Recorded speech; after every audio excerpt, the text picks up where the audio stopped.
Well, thank you so much to everyone that is showing up for this meeting. It's so great to have so many people attend here with us live and in person.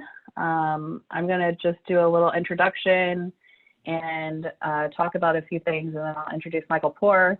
And we do have some time after Mike speaks.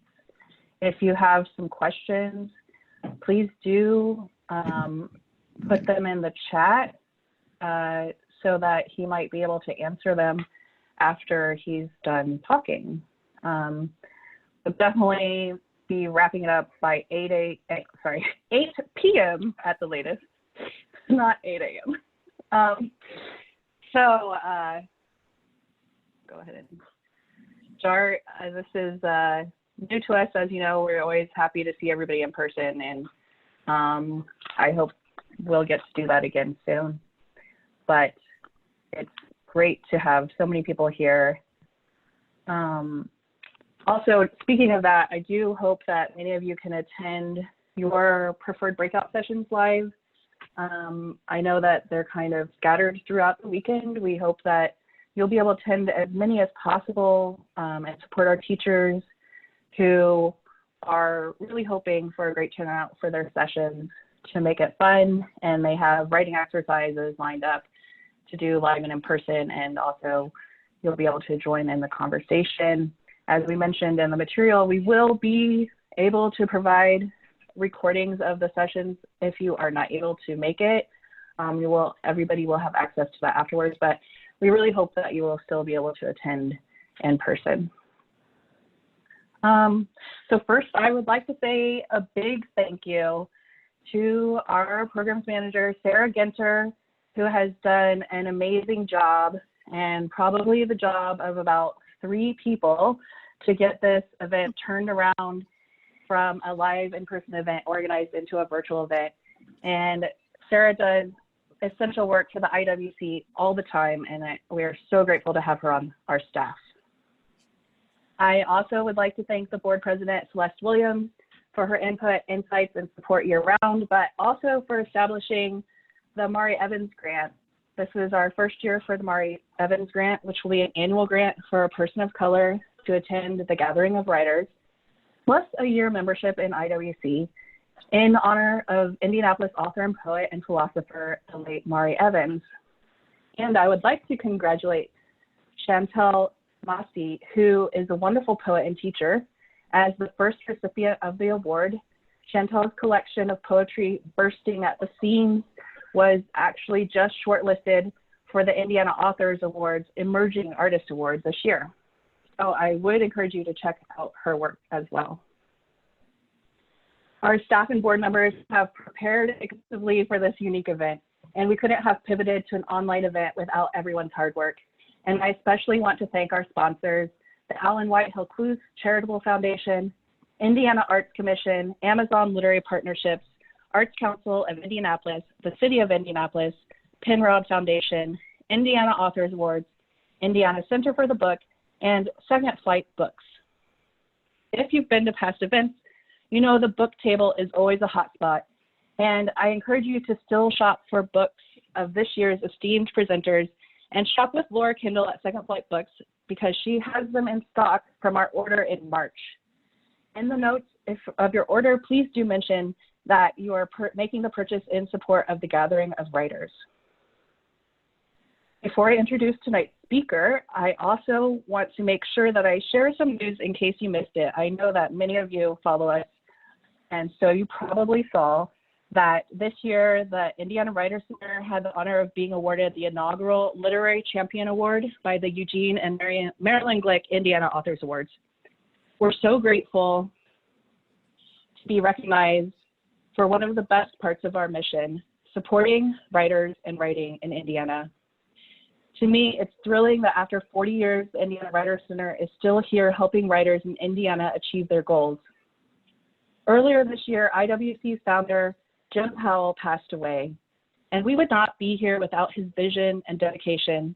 He is on my mind this year as we hope to thrive for another 40 years or more. I would also like to acknowledge that the Literary Arts Emergency Fund, launched and administered by the Academy of American Poets, the Community of Literary Magazine Presses, and National Book Foundation, granted the Indiana Writer Center some much needed emergency support due to our loss in programs and income as a result of the pandemic. We are so grateful for their support as we try to navigate the future. And we are ever grateful for all of you who participate, attend events, and share our news. Your memberships, workshop fees, and donations are essential to the operations of the organization. I believe the recognition and the awards received also represent the dedication of this community of writers who keeps coming together and supporting each other's work. A couple of housekeeping items. All of your event links will be emailed from mail@indianawriters.org the night before events. Please be sure to check your spam and promotion folders.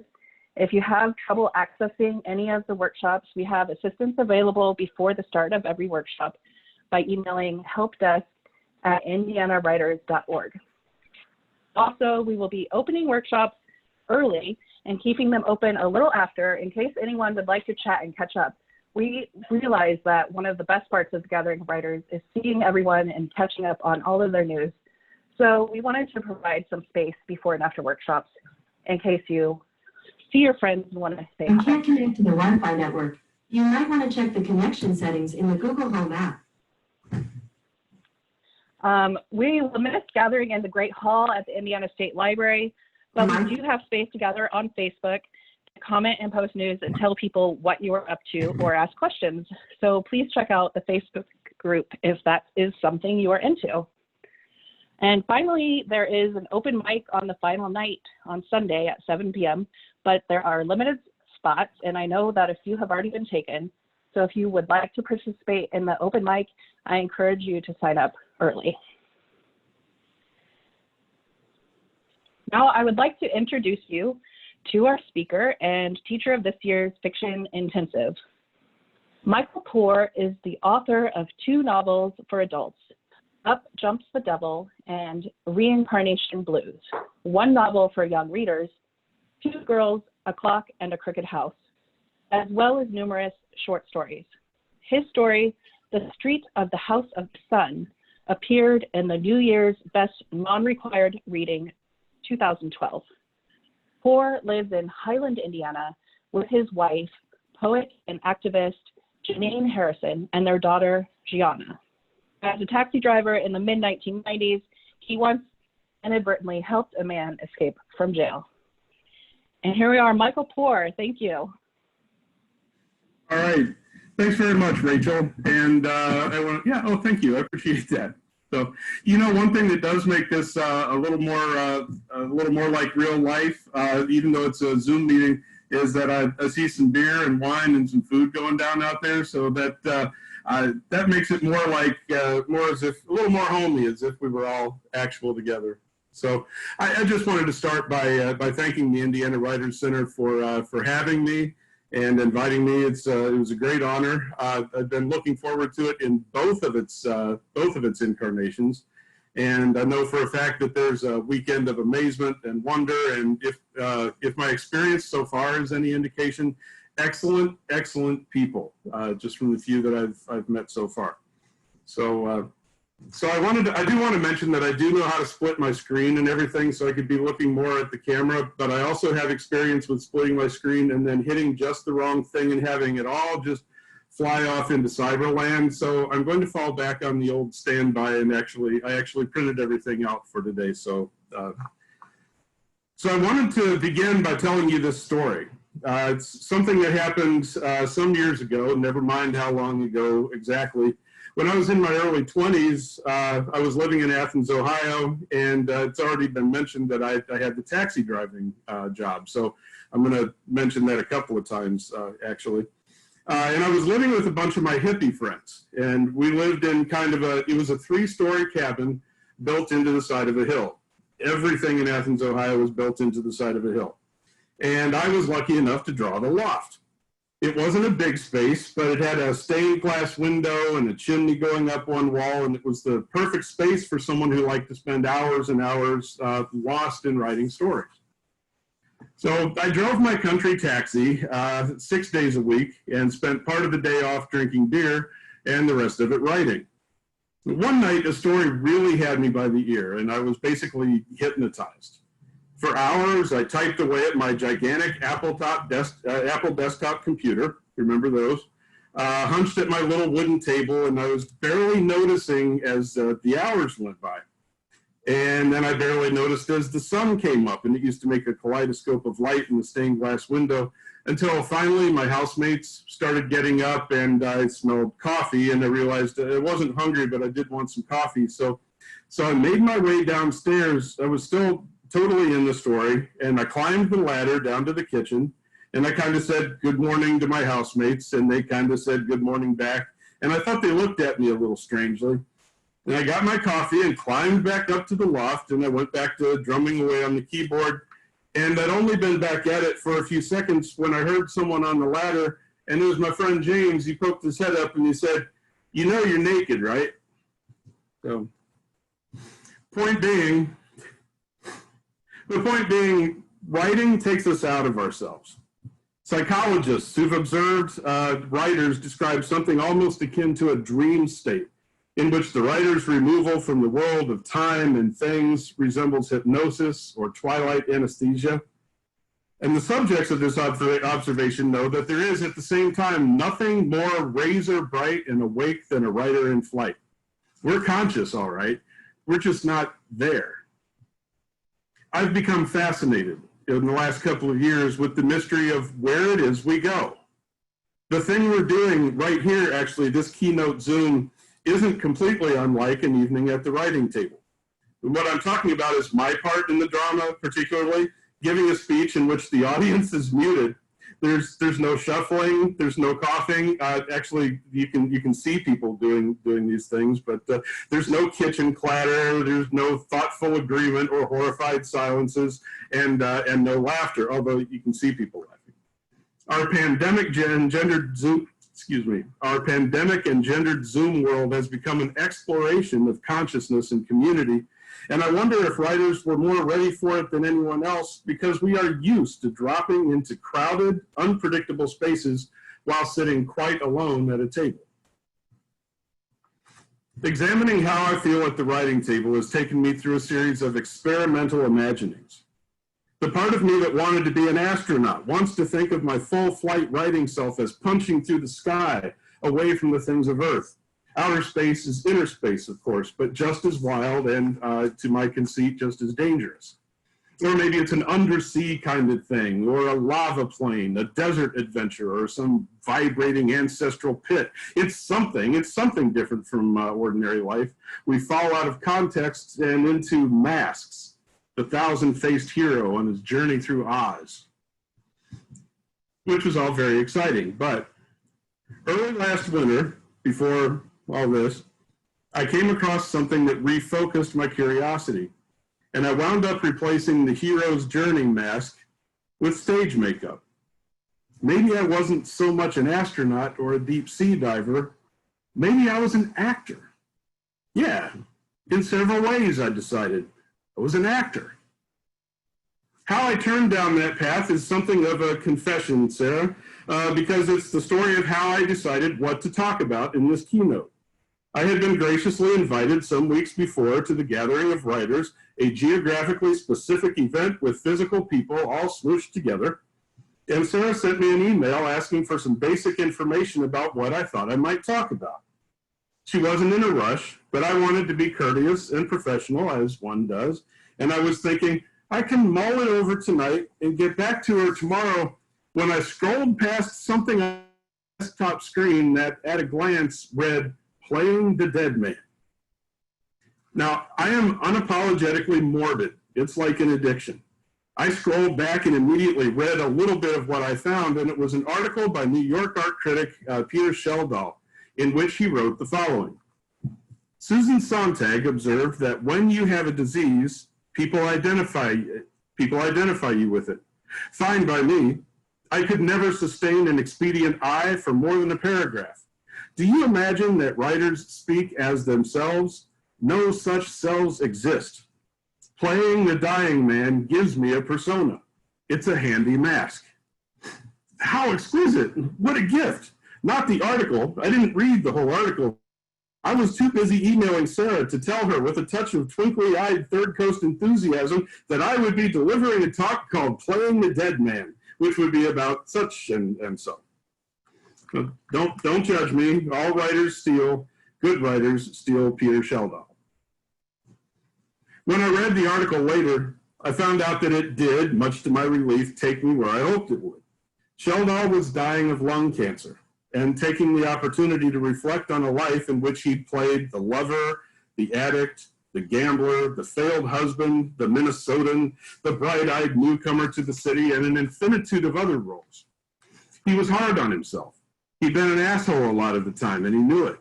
But he also knew that he had transcended the asshole and the Minnesotan and the lover and the husband, because they never quite existed as much more than masks worn by something more ephemeral. The role of the dying man was a mask like any of these, more breathtaking perhaps, but a mask. Something, as Sheldon said, that was handy. Now, every writer I know, in the masks I assign them, wears at least 2 masks, plays 2 major roles that I know of. The first is the role that many of us might be playing right now. It's the fun part, the writer that we put on when we go outside to play. To a workshop, to the cafe. The cafe. It's our quietly proud denim and boots, or a shawl with a touch of New England liberal behind the ear, or not crusty or poetic, definitely mysterious, a gin bottle hidden away, backstoried and whispered about. Down to the cafe goes the writerly writer. Without drawing attention, the writerly writer goes to the cafe because she likes being in the midst of people who are leaving her alone.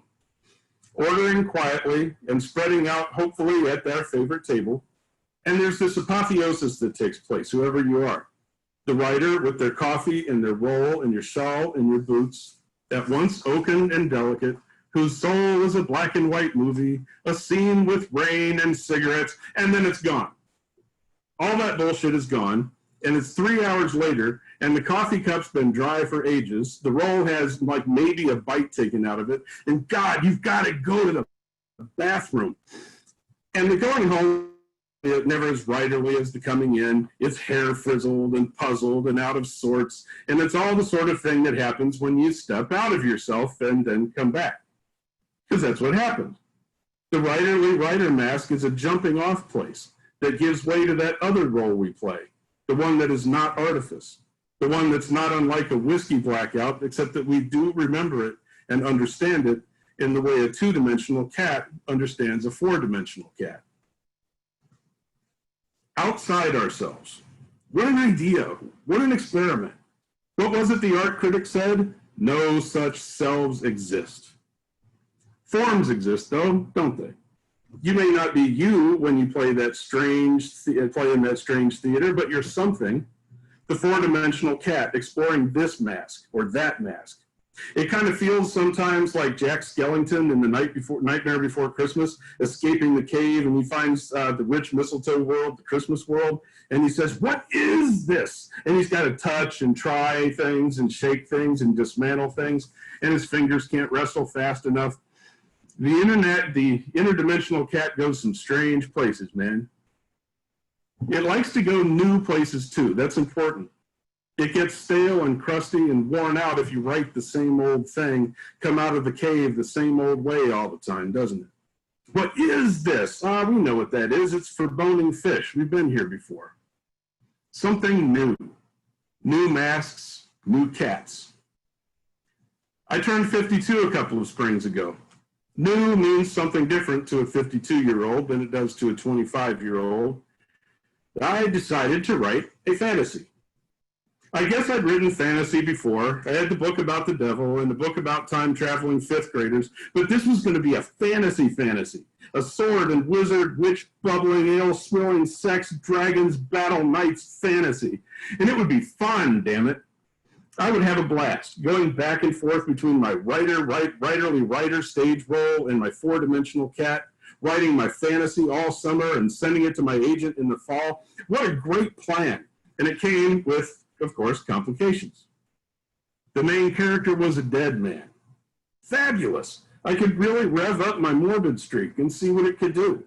His name was going to be John, and he would be apprenticed to a doctor until he got himself accused of witchcraft, much like doctors and scientists today, and got his head chopped off. But because he was a necromancer whose powers had lain dormant his 20 years, he died, but he didn't die, and went out necromancing and having adventures. Wow. It was more of a challenge for this writer-actor than I thought it was going to be. Of course it was. Think of the acting involved. It's enough of a task channeling a 21st century character who's a salesman or a grandmother. Just being someone else, anyone else in that whiskey blackout writing country, not even someone unusual, just someone from a sleeping part of your own psychology, is something it takes us decades to manage. Now here I was getting up at 5 in the morning, arranging my writerly writer self at the patio table and jumping off into a dead man. It was thorny, as empathy problems go. Like any good actor, I wanted to be the dead man, wanted to feel what he felt and want what he wanted, be hounded by his memories, regret what he regretted, all in a sarcastic, medieval kind of way. Remember, I reminded myself, this is easy, this is fun. What's it like? How does a 20-year-old mind react to danger and terrifying unfairness, to the imminence of death, the moment itself, and then the discovering that there's a sort of after in which his friend, the midwife, glues his head back on? What's it like not feeling his heartbeat? What's it like not being able to hear, what's it like being able to hear the song of nature and the stars in a way he never had before? And those are just the problems with the Walking Dead guy role. I had to make up rules for my world that involved magic, but also made sense. I had to play and inhabit characters who stuck swords in people. I had to play the landscape and the circumstances too. I took on the role of a countryside ravaged with the plague. I was working on a book about the plague when the COVID came along. Ooh. It was fast becoming the most difficult book I'd ever written. A fantasy world must be constructed for the reader in its entirety, without, of course, ever seeming to construct or describe. Fantasy readers hate it when you're too explaining. So let's return in particular to the problem of the main character who isn't alive. For that, I found myself returning to the actor's toolbox and recalling another truth about acting, the biggest tool of all, actual people. Writers and actors are the ultimate spies and people watchers. Some even use the word vultures, which always seemed unkind to me, although being unkind didn't make it untrue. The word was particularly apt because I found myself going back to memories of my brother Stephen. 30 years ago, Stephen developed cancer and wound up playing the role of the dying man to perfection and completion. Through it all, he remained more or less himself. He loved to sing and make fun of people. He always remembered birthdays. He was a real person. As a comedian once said, he used to wear glasses and say things. Stephen dreamed of being rich. He read the Robb Report and wanted someday to have a sink with a solid gold faucet. But what he wanted more than anything after he got sick was to finish college and get his diploma in finance. His last couple of months at college were hard, but he made it. He was getting really sick by then, but he made it due to the help of friends and his dormitory's house mother, Mrs. Manley. After the graduation ceremony, we wheeled him back to his room one last time, and his friends were waiting for him with gifts. Pleased and curious, he opened up a TV and a VCR. They knew he was going to be bedridden for the next few days, weeks, we didn't know. He wasn't doing well by then, and they knew he loved movies, so hey. Except it was a big hoax. Stephen had already been practically bedridden up at school, but when he'd asked our parents to buy him a TV and a VCR, they'd said no. So what he'd done was gotten a credit card and bought what he wanted, knowing full well he wasn't going to have to worry about paying it off. He knew what our parents would think of that, therefore the little stage play with the gift wrapping. He said, oh, how nice, everybody gave me a TV and a VCR. Of course, there was still the matter of the bill. Stephen came home and dreaded the Daily Mail. He didn't want Mom and Bill to know that he'd done that. He had a plan, though. It was painful for him to move around, but a bit of exercise, oddly, reduced his overall pain and raised his spirits. So he told Mom, I'll go get the mail every day, and that will be my daily exercise. So Stephen went out to the mailbox every day. 30 agonizing, difficult yards, one step at a time, all that pain and effort for the purpose of playing his role, playing the con artist and the dying man with humor and desperation, until the day came when the mailman arrived while I was helping him to the bathroom, and Mom just happened to be in the garage and thought, well, what the hell, I'm here anyway, let's give the kid a break. And of course, that was the day the bill arrived. So after the bathroom, she asked him, what were you planning to do? Just die and leave it unpaid? And Stephen, his cover blown, just looked at her and said, well, yeah, playing the dying man with an unapologetic stiff upper lip. A week later, he played the role to its fulfillment.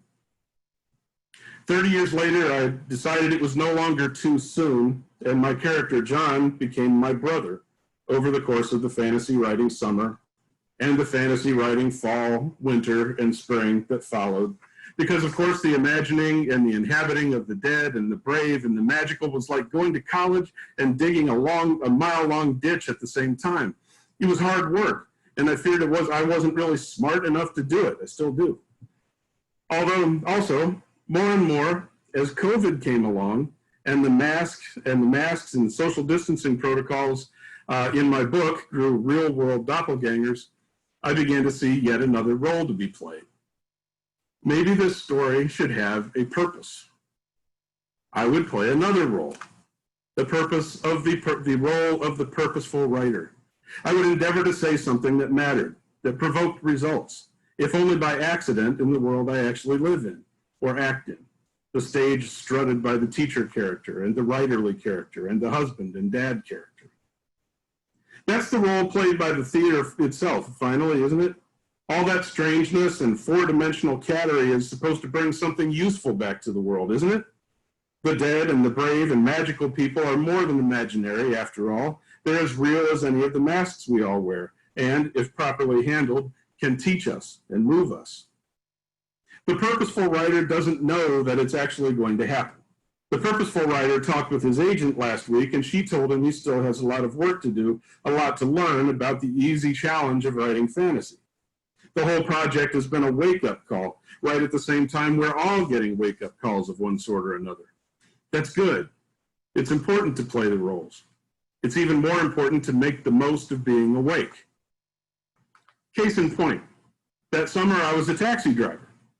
I was asleep in my 12-passenger Chevy van up by the Athens County Courthouse at 4 in the morning, the time when any call you get is not a passenger you want in your van. When my door opened, I woke up and this little old round Santa Claus looking dude hopped in, and he was wearing nothing but a pair of tidy whities. And he announced, as I rubbed my eyes, in a friendly voice, he said, I just got out of jail. And he gave, I wasn't awake enough to refuse him or even really say much, and he gave me an address out in the hills. Everything in Athens is out in the hills. And I asked him, do you have any money? Because he's in his underwear. And he said he understood my concern and that he would pay me when we got there. So I drove him out to his home, which was a trailer out in the middle of the woods with a door that had been smashed in by police. And he went in and brought me back 2 crisp, new $20 bills, and we parted company. Then that day, around noon, the owner of the cab company asked me to come in and talk to the police, who were at his door, wanting to meet the driver who helped an inmate escape from the county jail earlier that day. That's a roll. I didn't get in trouble that time. I somehow helped a man escape from jail without doing anything wrong, but the experience still serves as a reminder more and more that stepping out of the world is an awesome and wonderful thing. But you better be on your toes when you wake up. Thanks, everybody. That's my speech. Oh, I can see people clapping. Thank you. I appreciate it.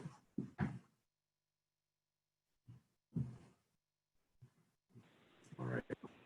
Mike, thank you so much. That had much to offer, just humor and heartstrings and creativity. I mean, there's a lot to think about. So I wonder if people have questions for Mike and or comments. You can feel free to type them in the chat, or if you want to ask Mike a question on the, you can, unmute yourself too. That's okay. And if you put it in the chat, I'll read it so that everybody kind of knows what it is.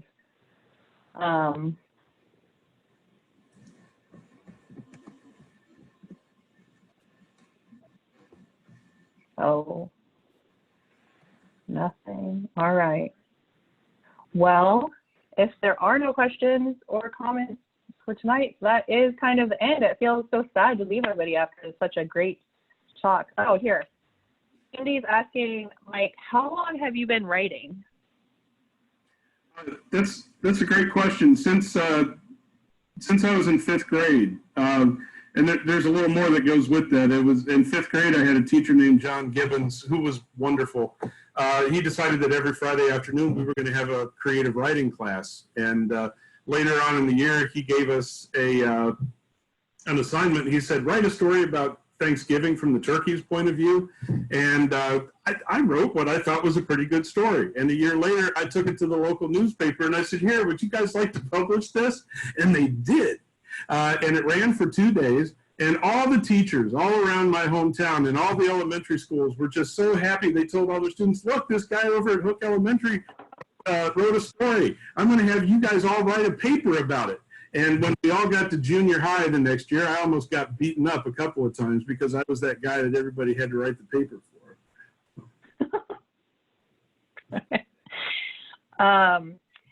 Barb has a question for you, Mike. What do you see as the difference between writing fantasy or regular fiction?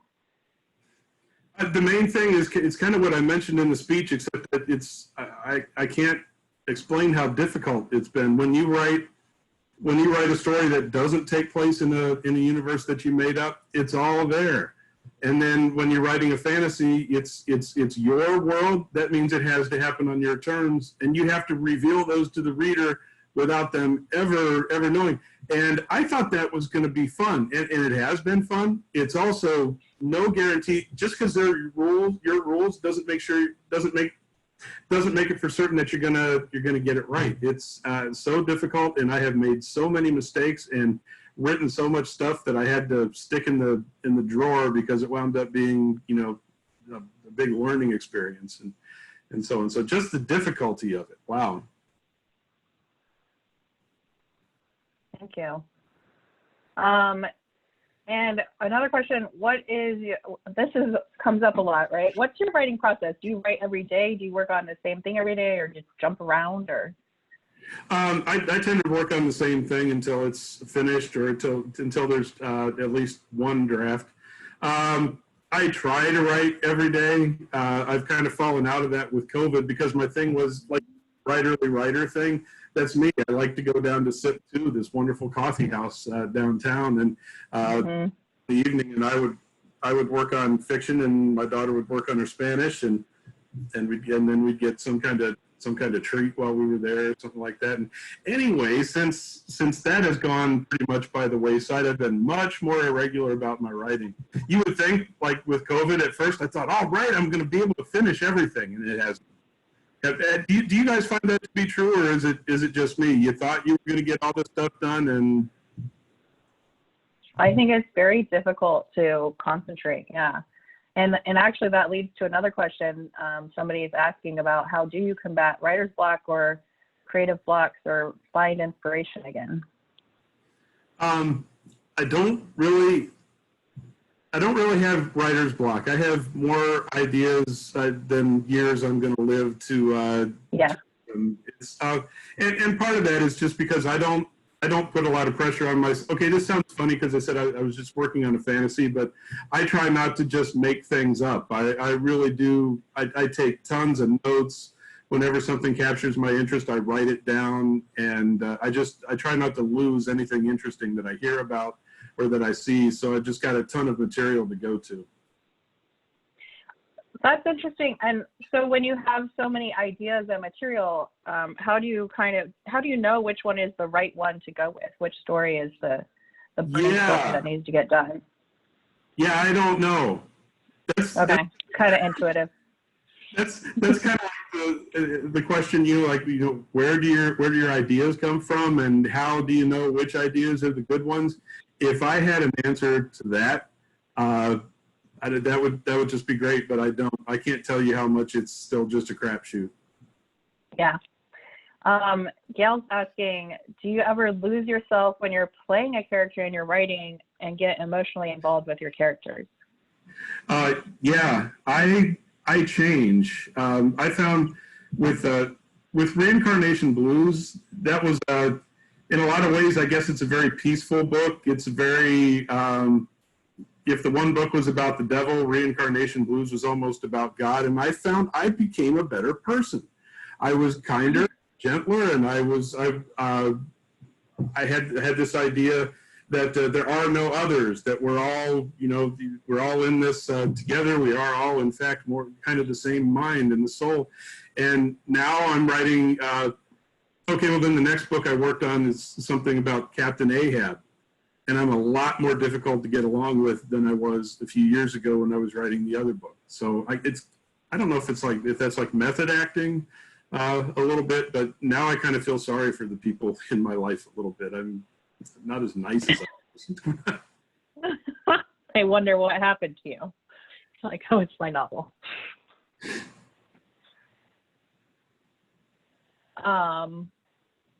Well, I don't see anything else. I want to encourage you. I know Mike talked a lot about his very interesting stories tonight. If you haven't read his book, like I said, I encourage you to reach out to Second Flight Books.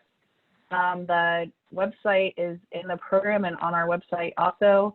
Laura does have those books in stock and she can ship them to you.